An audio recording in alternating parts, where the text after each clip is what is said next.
All right, it's countdown to the monetary policy announcement. Thank you for joining us. I'm Chimeze Obi Iwago. The Central Bank Governor Godwin Emefiele will, in a very short while from now, announce the decisions of the Monetary Policy Committee at today's meeting. In the meantime, here what the committee did at its last meeting in January, because the committee voted to hold all policy parameters. The MPR was unchanged at 11.5%. The CRR was retained at 27.5%. The asymmetric corridor was maintained at 100 plus 100 minus 700 basis points around the MPR, and the liquidity ratio retained at 30%. Well, I have here in the studio with me Robert Omotunde, the Chief Investment Officer at AfroInvest Asset Management.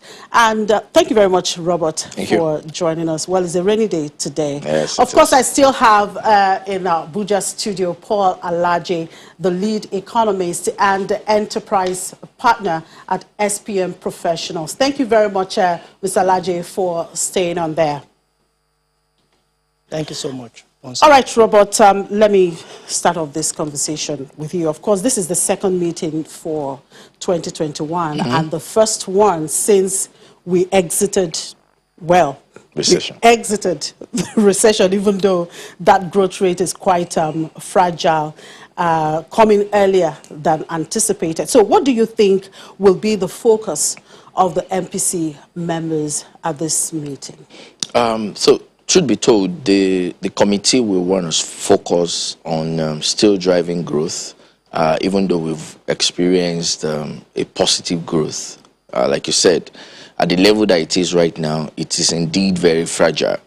I mean, it came as a surprise to many people, Robert inclusive, and I'm just hoping that we won't record another negative in our GDP by the time the Q1 figure is released, because I mean we came out of it too early than we anticipated, and if you like, it might just be a mathematical, exit from the recession that we last suffered. It's not because there's been any major policy that has taken us out of it.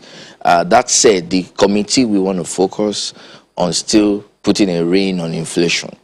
Even though the level that we are right now seems very dangerous, and it's even almost leaving the realm of what monetary policy can handle.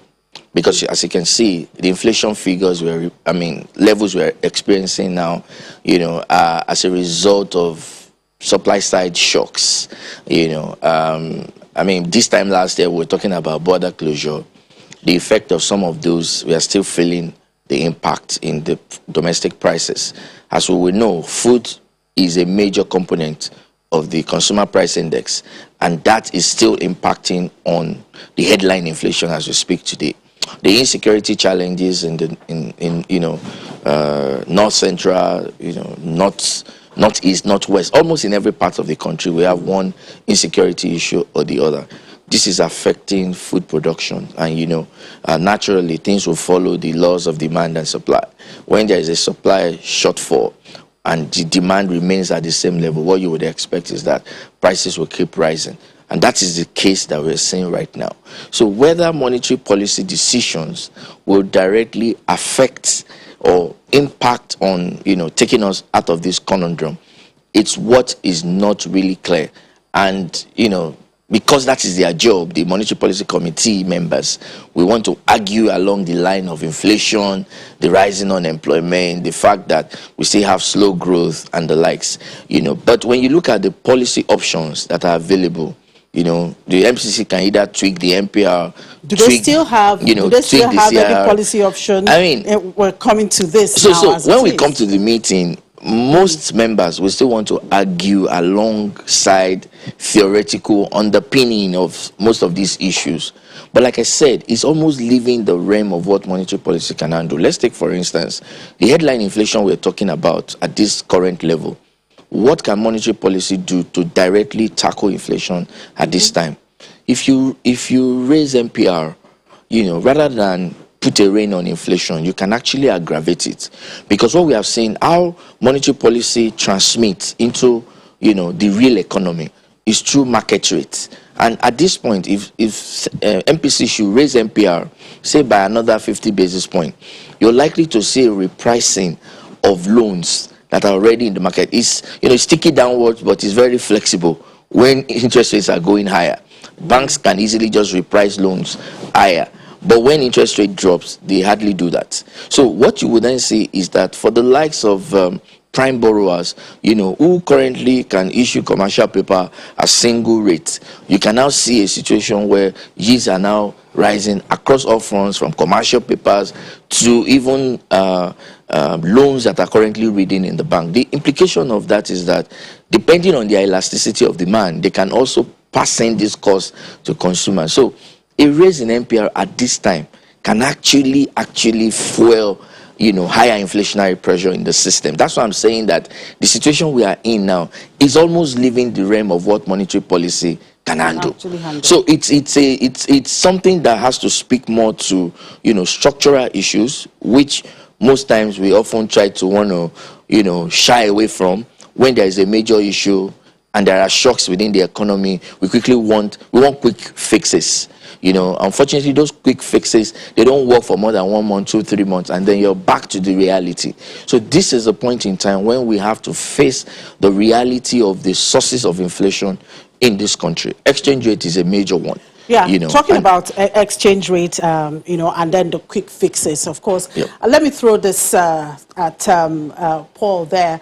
Well, Mr. Laje, yesterday, the finance minister was quoted by Bloomberg to have announced that the government will start to use the NAFEX rate for government transactions, as well. The NAFEX rate, of course, presently is at 410 naira against the CBN's 317 naira. What does that tell us? I mean, we're talking about inflation. What would be the implications for money supply if this is actually correct? Okay, so if what is quoted is correct, what it means technically is that Nigeria has again devalued from 379 now to, depending on when government wants to start, to 410. If you look at what parallel market is saying, as of today, it's about 485. The gap still remains 75 naira. That is still huge. So you notice what central banks did about 5 naira for each dollar. What is the impact? Because a market still exists called the parallel markets, even though monetary authority have said it should not be recognized. But the truth is that significant exchange is happening in that market. We may be playing the ostrich by saying we don't know, or we pretend that it does not exist. So if authorities want to use that, it's more money in terms of exchange, in terms of revenue sharing for the state, but it's more cost for Nigerian economy. It's about subsidy conversation. Government has been the one shouldering the responsibility. Right now, if subsidy goes, it means Nigerians will directly pay for consumption. So, but that's not the conversation for today. The conversation here is, if government starts to use NAFEX exchange rate, what will be the implication? So whatever we sell, we are going to get more, not because we have added more value. It is just that we are now going to get more revenue. But the most important conversation that is central to what we are discussing today is that inflation will increase. We are going to have higher inflation. Our food inflation is over 20%. We are also inching towards 18, 19, and 20% for headline inflation. That is a lot of concern. That will discourage a number of investments in Nigeria. So, but if you look at it in reality, have we been able to produce more? The impact of COVID has been shown in slower growth, in fact, negative growth, high unemployment, high inflation. The combination of the two is what we call stagflation.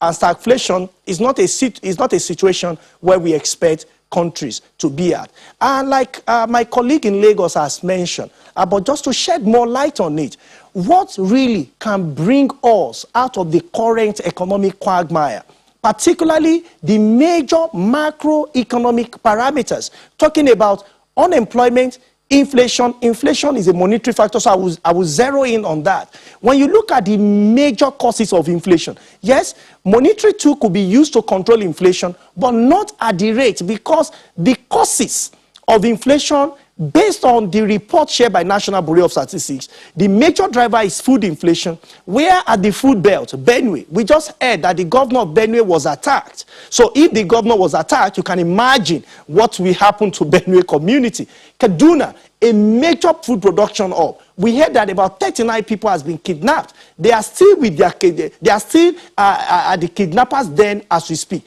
Zamfara. You know, these are places where you do a lot of food production. But when we continue to have pockets of kidnaps and concerns going on and on like that, it is not just the people that are kidnapped that are concerned. Even people that have not been kidnapped will be afraid to go to their farms. Our production and logistics will be affected. Traveling by road, Abuja, Kaduna Expressway becomes a concern. So how do we exchange when we still don't use our locomotive, we still don't use our train to carry goods in bulk as we have it today? So authorities, through these security agencies, we need perhaps to redesign security architecture, not just because we want to be happy, but because this insecurity situation we have in Nigeria, in Zamfara today, is affecting somebody in Nnewi because he now needs to pay more. He needs to pay more because of inflation. That is why we all must come together to find reasonable conclusion, particularly as it affects security. Another thing is, when we adjusted the price of power, energy is everything. You cannot sit, I can't talk without energy. The energy that drives economies is fuel and power, among others. But the two most significant one is fuel, talking about gas, diesel, petrol, kerosene, fuel and electricity. When cost of energy increases, what is expected is inflation would increase. In your earlier presentation, which your colleague has also said, you mentioned countries that have increased and how inflation is perhaps going beyond target. So for Nigeria to have increased the cost of energy. Mr. Laje, I'm sorry I'm having to cut in now, but I'm told the central bank governor is seated and is actually briefing at the moment. So let's just listen to him and see what happens. The exit from recession in the fourth quarter of 2020 brought about a renewed hope for full recovery in 2021, notwithstanding the obvious downside risks to the entire global economy. The committee appraised the developments in both the global and domestic economic and financial environments first quarter of 2021 and the outlook for the rest of the year. 9 members of the Monetary Policy Committee were in attendance at this meeting. Global economic environment development. The committee noted that while vaccination against COVID-19 had gained significant grounds in major advanced economies, some emerging market and developing economies were yet to commence any form of vaccination. This development portends an uneven recovery to global growth as barriers to trade and the global supply chain are likely to remain in place more than anticipated, prevent reinfection in countries that have achieved significant vaccination and some form of herd immunity. The growing concerns associated with the efficacy of these vaccines, especially in the face of new variants of the virus, however, poses a significant threat to the overall recovery of the global economy. The broad direction of the expected rebound in global output recovery varies across countries depending on the headwinds confronting individual economies. Consequently, the IMF projects a growth rate of 4.3% for advanced economies and 6.3% for the emerging developing economies, with a global growth rate of 5.5% in 2021. The downside risks to this projection are associated with concerns that existing vaccines being deployed may not effectively subdue the new and existing variants of the virus, and thus restrictions may remain in place which may hamper the speed of expected recovery globally. Price developments across major advanced economies remain subdued, despite the expectation that output gaps will remain negative into the medium term. In the emerging market and developing economies, price development was, on average, mixed, with some economies recording inflation rates that were significantly higher than those seen in the advanced economies. This was mostly due to the continued capital outflows, poor accretion to reserves, and exchange rate depreciation, which has a pass-through effect to domestic prices. In the global financial markets, conditions remain relatively stable as central banks continue to maintain expansionary monetary policy and sizable stimulus packages. The huge level of monetary and fiscal injections may heighten the risk of financial instability, especially when central banks commence adjustment of policy rates. Domestic developments. Real GDP, according to National Bureau of Statistics, recorded a growth rate of 0.11% year-on-year in the fourth quarter of 2020, in contrast to minus 3.62% during the third quarter of 2020 and 2.5% in the corresponding period of 2019. The fourth quarter 2020 performance was a sharp rebound in contrast to the two previous quarters of negative growth, which were minus 3.62% in the third quarter and minus 6.1% during the second quarter. The improved performance was driven by the non-oil sector, which grew by 1.69% during the fourth quarter of 2020 from 2.51% and minus 6.05% during the third quarter and fourth quarter 2020 respectively. The major drivers were quarrying and other minerals, which grew by 48.42%, and ICT subsector, which grew by 17.64%. The oil sector contracted further by minus 97% during the fourth quarter of 2020 from minus 13.89 and minus 6.63% during the third and second quarter of 2020, respectively. This was attributed largely to the decrease in oil production in compliance with OPEC production cut agreements.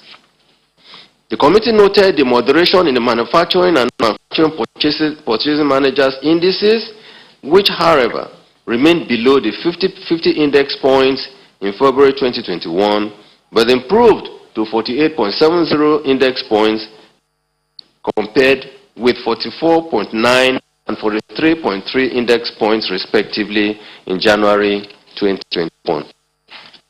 The GDP growth in the fourth quarter of 2020 and expected recovery during the first quarter of 2021 were signposted by these observed improvements in the purchasing managers' indices. The employment level index component of the manufacturing and non-manufacturing PMIs also improved moderately in February 2021 to 45.6 and 48.0 index points, compared with 44.2 and 45.0 index points, respectively, during the previous month. The committee, however, expressed some optimism that the legacy growth headwinds attributed largely to the resurgence in the infection rate of COVID-19 pandemic may likely recede in the short to medium term as the successful deployment of the COVID-19 vaccines, the various stimulus packages to revamp the domestic economy are sustained. Committee noted with concern the continued uptick in inflationary pressures for the 18th consecutive month as headline inflation year-on-year continued on an upward trend to 17.33% at end of February 2021 from 16.47% in January 2021. This increase continued to be attributed to the increase in both food and core components of inflation, which rose to 21.79 and 12.38% in February 2021, respectively, from 20.57 and 11.85% in January 2021. This persistent uptick in food inflation, however, was the major driving factor to the uptick in headline inflation. This was due to the worsening security situation in many parts of the country, particularly the food-producing areas, where farmers faced frequent attacks by herdsmen and bandits in their farms. While the bank is intervening significantly in the agricultural sector, the rising insecurity in some food-producing areas is limiting the expected outcomes in terms of supply to the market, thus contributing to the rise in food prices. The committee further noted that the key drivers of the increase in core inflation included the hike in the price of premium motor spirit PMS, popularly called petrol, upward adjustment in electricity tariffs, and the depreciation of our currency. The committee observed that broad money supply M3 grew marginally by 0.3% in February 2021, following a substantial growth of 13.54% in December 2020. This was driven largely by the contraction in net foreign assets.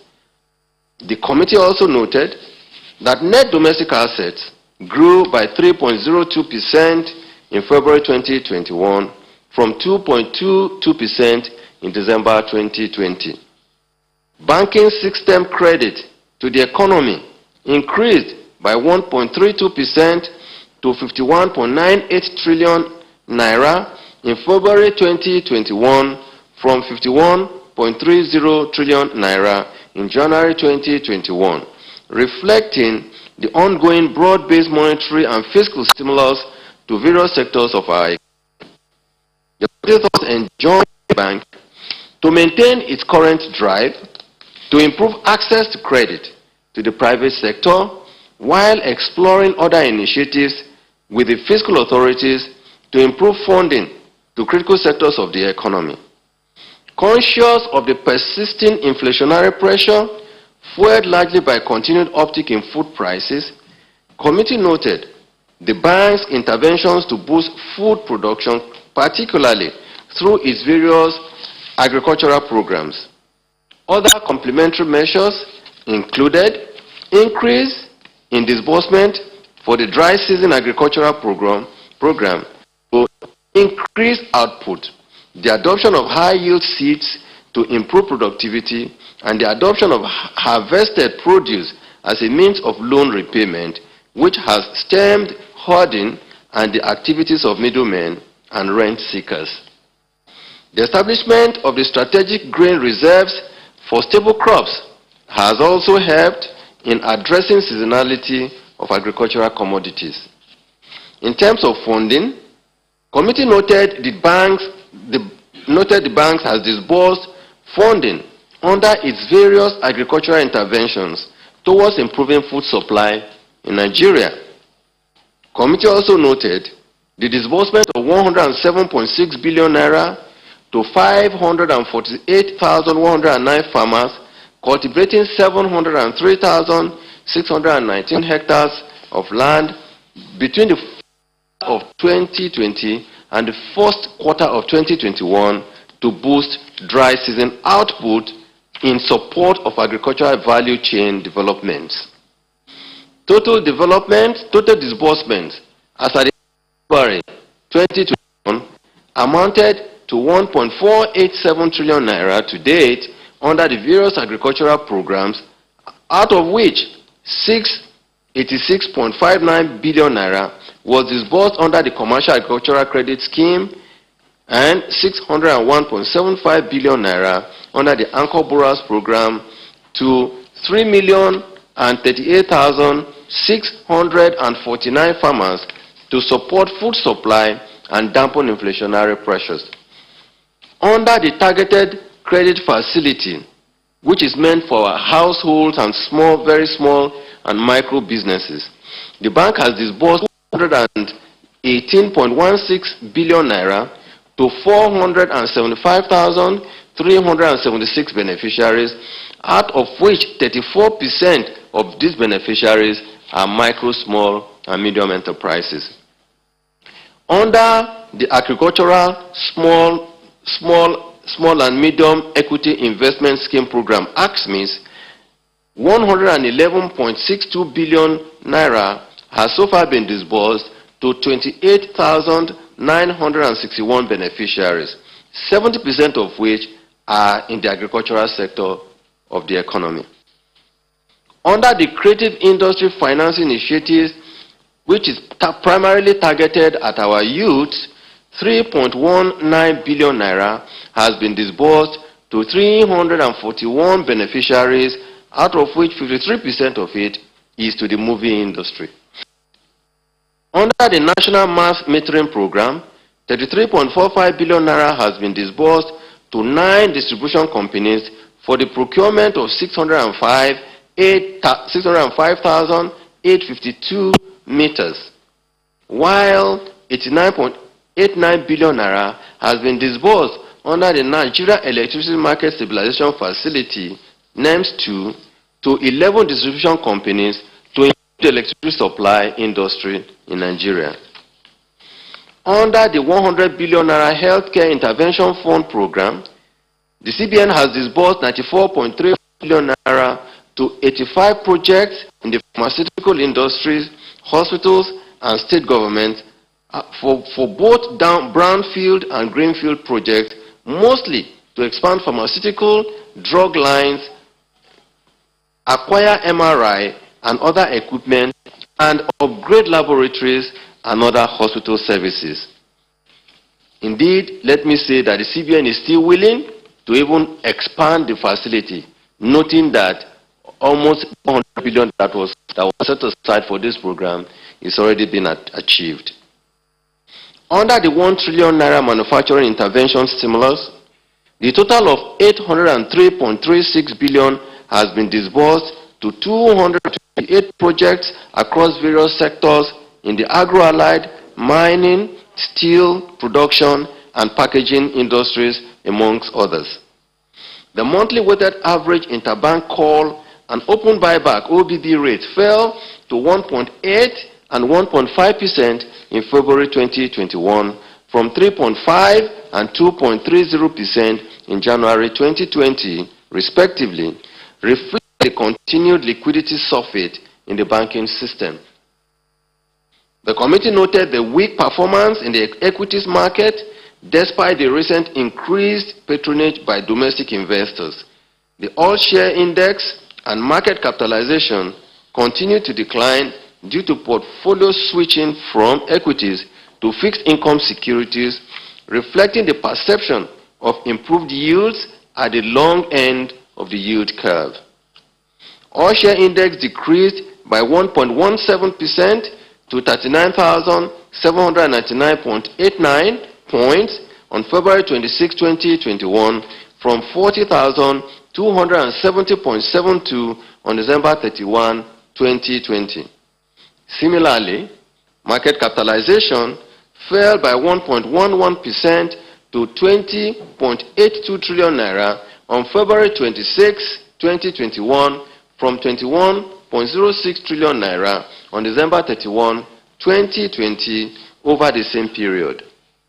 This was attributed largely to investor sell-off, which continued to cause price depreciation of large and medium capitalized stocks. The Monetary Policy Committee noted the performance of the financial soundness indicators of our deposit money banks, which showed a capital adequacy ratio of 15.2%, non-performing loans ratio of 6.3%, and liquidity ratio of 40.5% as at February 2020.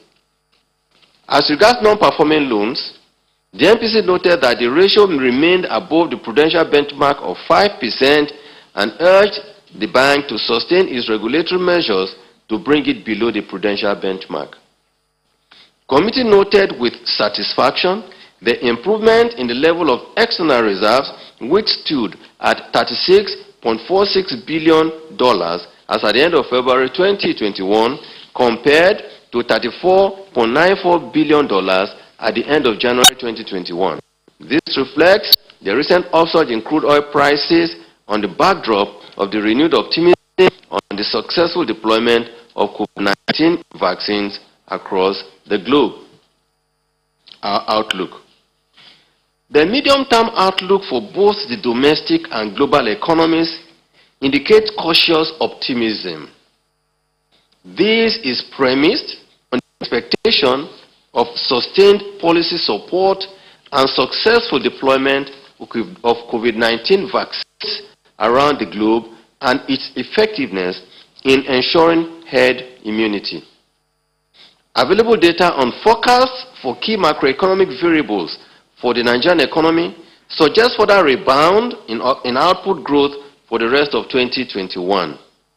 This is predicated on the sustained as well as additional interventions by the monetary and fiscal authorities to keep up the recovery momentum in the economy, favorable upsurge in crude oil prices, foreign exchange market stability, and successful deployment of the new COVID-19 vaccines that could further stimulate economic activities and ultimately boost output growth.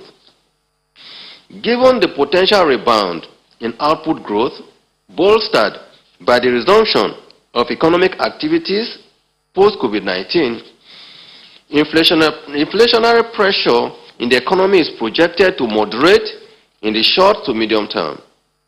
The underlying risks of the efficacy of the COVID-19 vaccines against known and newly emerging strains of the virus, the uncertainty that the existing vaccines could lead to herd immunity and unequal access to COVID-19 vaccines, however, are some of the headwinds that could undermine our forecast.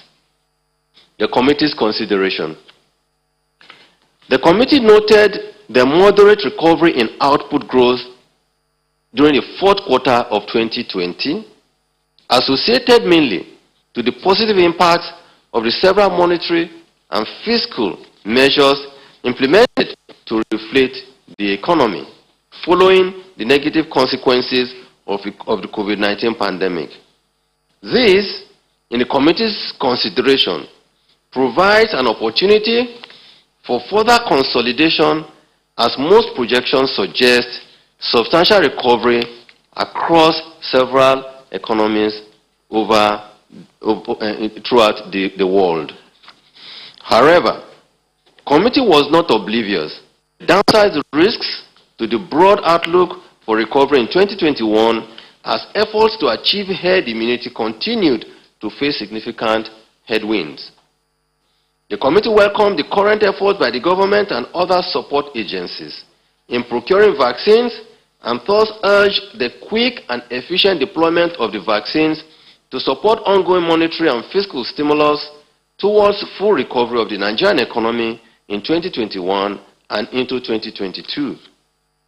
Members expressed concern about the unabated rising trend of domestic prices and emphasized the exigency for monetary and fiscal policy collaboration to finance productive ventures, improve aggregate supply, and push down prices.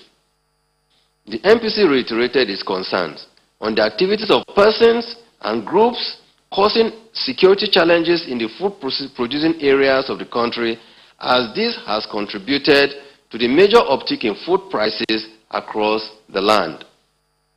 Committee thus called for a collaborative and coordinated effort by all the relevant agencies and stakeholders towards addressing the prevailing insecurity issues and social challenges.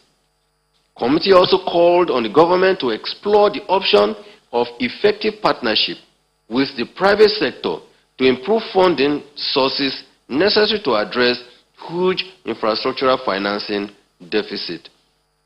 Considering the foregoing, MPC noted that fiscal headroom remained constrained and fragile following the twin shock of the pandemic and oil price volatility and the continued build-up of public debt. MPC noted the bank's innovative efforts towards maintaining exchange rate stability. It also impressed on the management to remain focused on its drive to increase accretion to reserves especially in its recent incentives to attract diaspora remittances into the country.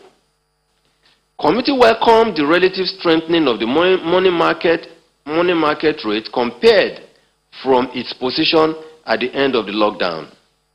Mindful of the risk confronting the economy, it emphasized the need for fiscal authority to improve the investment climate towards attracting sustainable foreign direct investments. The committee recommended the bank for maintaining a robust regulatory environment despite these challenges by ensuring that non-performing loans driven down to prudential levels even as aggregate credit continued to grow in a market confronted with relative uncertainties. In summary, the MPC noted the overarching need to address the twin major challenges of taming the rising inflation and sustaining growth recovery in the economy, while focusing on downside risks associated with their injections. The committee's decision. At this meeting, the dilemma that confronted the Monetary Policy Committee relates to whether to continue to focus on efforts to stimulate output growth or whether to focus on reining in inflation, which at 17.33% is almost attaining the January 2017 inflation level of 18.72%. MPC was also worried that the level of unemployment must be addressed swiftly so as to moderate the restiveness among the populace. Again, members were generally of the view that given that the exit from recession is fragile, any decision to tighten or rein in inflation may reverse the fragile recovery and return the country back to recession.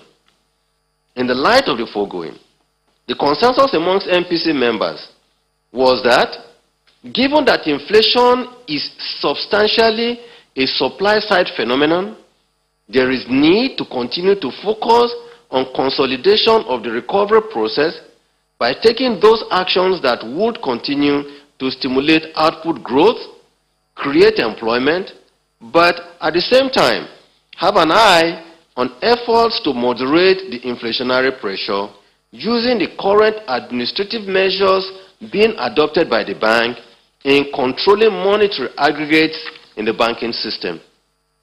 In its consideration of whether to tighten, hold, or loosen, therefore, committee felt that with inflation at a 3-year high, this being the bank's core mandate of price stability, a contractionary policy stance may be required to tame the rising trend.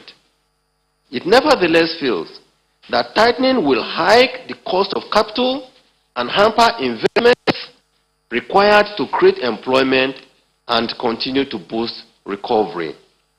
On the other hand, committee thinks that whereas loosening would lower rate and improve access to credit, which will drive investment, reduce unemployment, and stimulate aggregate demand, it feels that loosening will create excess liquidity, which will intensify demand pressure on the foreign exchange market, thereby leading to further depreciation in the currency naira.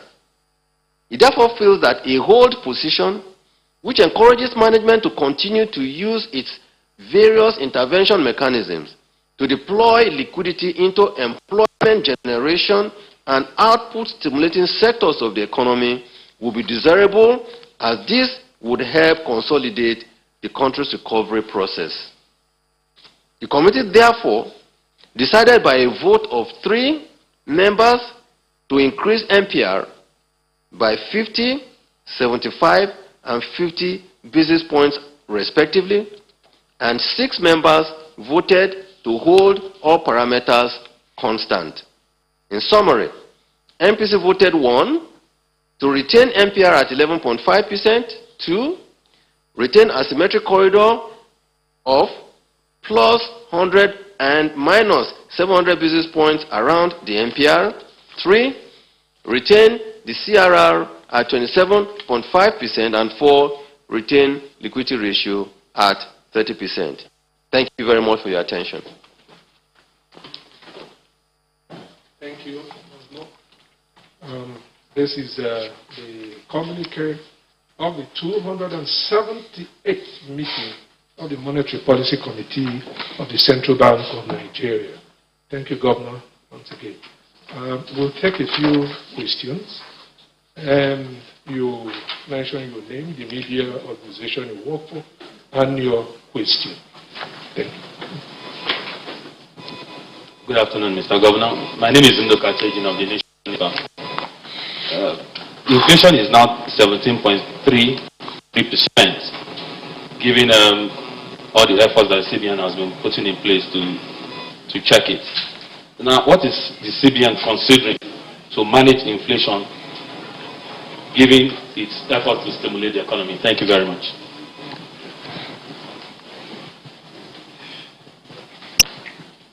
Good afternoon, Governor and your team. My name is Chinemerem Joseph. I work for Arise News. Just yesterday, we saw a report alluding that the Minister of Finance spoke about a new flexible exchange rate regime. This question is very appropriate to you, the Governor. So has Nigeria adopted a flexible exchange rate policy for official transactions, as this is now viewed as another devaluation of the Naira? And secondly, sir, as you and your team prepare to head to Gombe for another rice revolution, the rice pyramids we see around, there are a lot of questions around when the price of rice will crash, because a lot of bags are being seen on display. So they're wondering, but we still go to the market and buy it on a very high cost. So when is the price crashing, or we are not yet there? Of course, we know we're not producing enough yet. Thank you, sir. Good afternoon, Governor. My name is James. I write for This Day newspapers.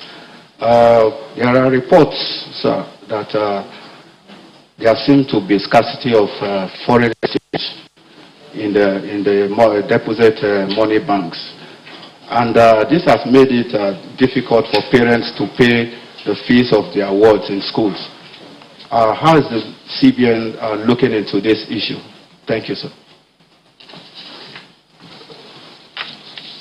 Good afternoon, sir. My name is Leah Katumbabatunde from NTA. Just recently, the CBN and the NCC brokered an understanding between the telecommunications companies and the deposit money banks for an amicable resolution of the USSD impasse. What do Nigerians stand to gain or benefit from this truce? And Governor, the final question is coming from Obinna Chima of This Day. He sent it online. And the question goes, some Nigerians have argued that the CBN policies are targeted against the creative talents of our youth. What are your views, given the high unemployment rate, particularly among the youth? Thank you, sir. Well, thank you very much. On the first question that says that given that inflation at 17.33% is almost going to our January 2017 levels, and in spite of all the measures that we have taken, that what else do we have to do? Well, you would recall that at this meeting, just like in some of the very recent meetings, Monetary Policy Committee has been confronted with policy dilemma. The policy dilemma that has to do with the fact that Nigeria is seeing, and in this meeting, 18 consecutive months of inflationary pressure, prices rising, while at the same time, before this meeting, we were confronted with also the challenge that is associated with a contraction, which was stagflation, in our view. And in dealing with these situations, you want to deal with inflationary pressures, you will have to adapt some tight monetary policy measures to rein in inflation.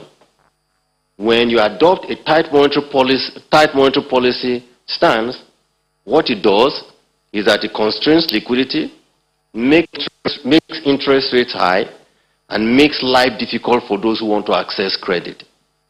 If people cannot access credit, then it means they cannot go into gainful productive activity that would help stimulate growth, output growth, and therefore help. So on one hand, monetary policy felt, look, we have these twin challenges which are running in opposite directions. You want to stimulate output growth. What you need to do is to loosen, stimulate the economy so that output growth can be stimulated, consumption spending can be stimulated. Whereas on the other hand, you have inflationary pressures confronting you.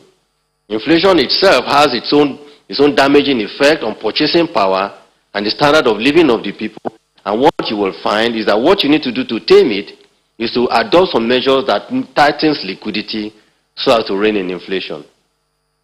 At this meeting, the Monetary Policy Committee deliberated extensively on this matters. And we felt that the country haven't just crawled out of recession, because that was the word we decided to use, not even fragile, just managed to crawl out of recession.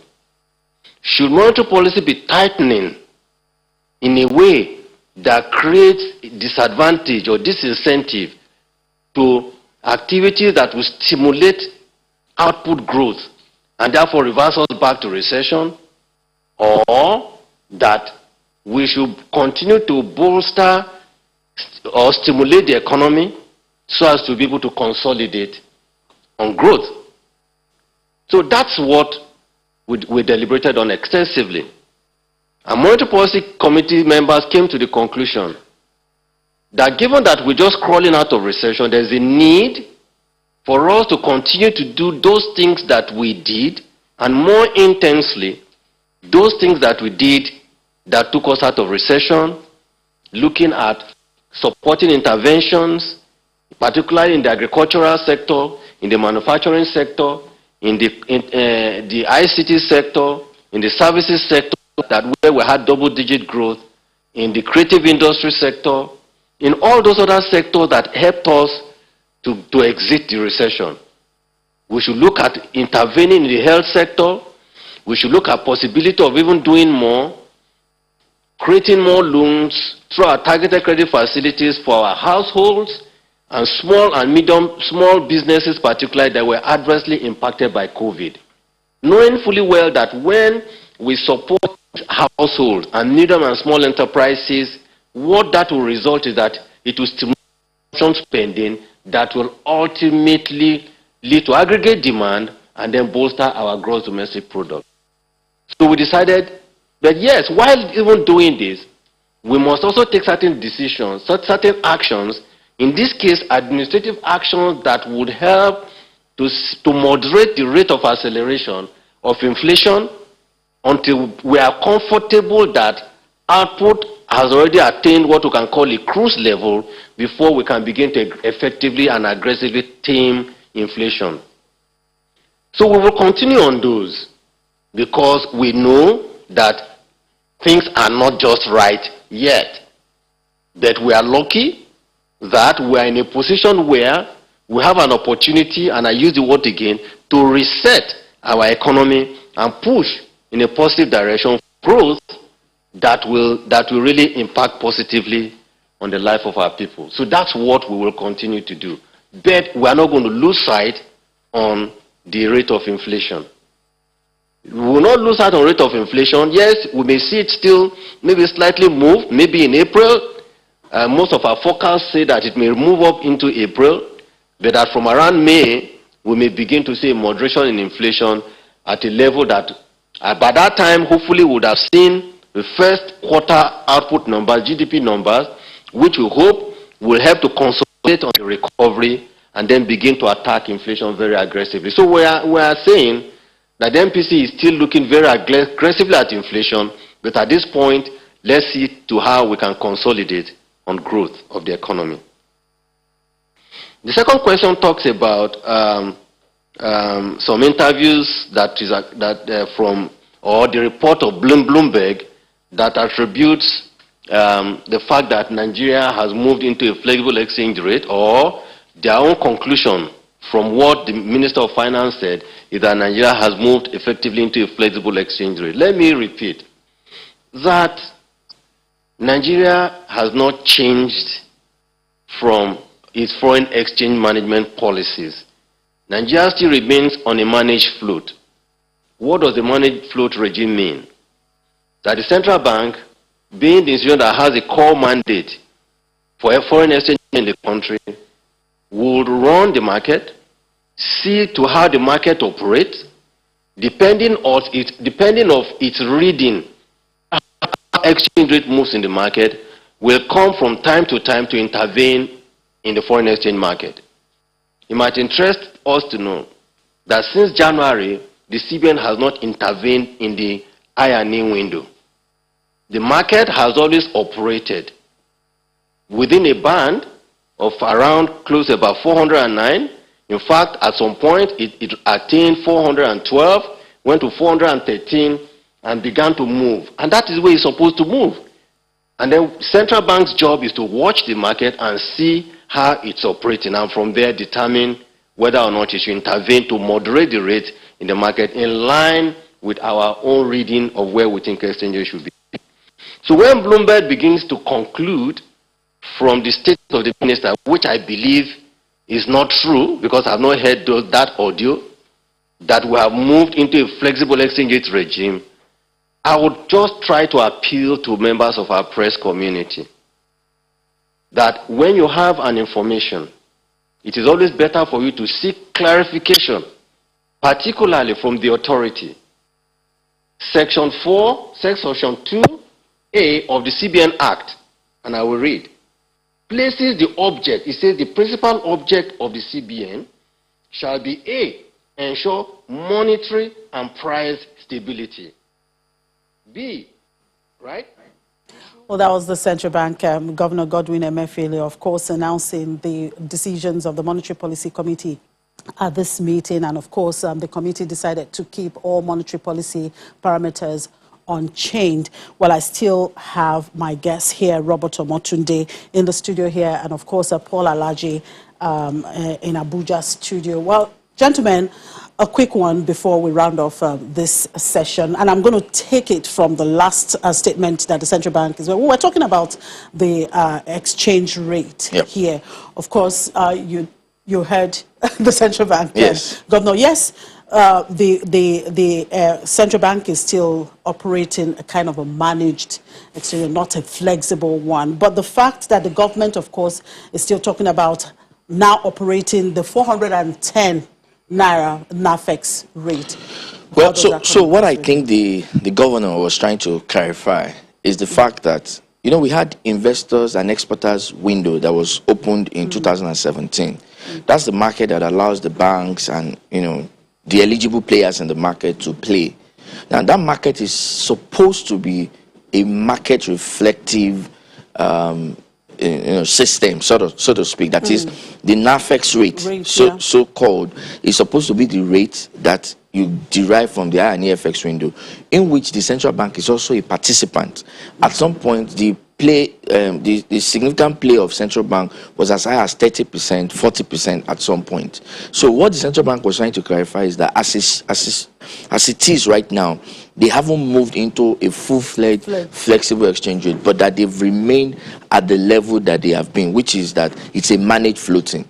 And like you said, the duty of the central bank is to play in the market as well as other players in the market. I think that's what it was profound in what he said. All right, we'll see how that goes. Okay, Paul, let me come to you. What is your take from what you heard from the central bank governor?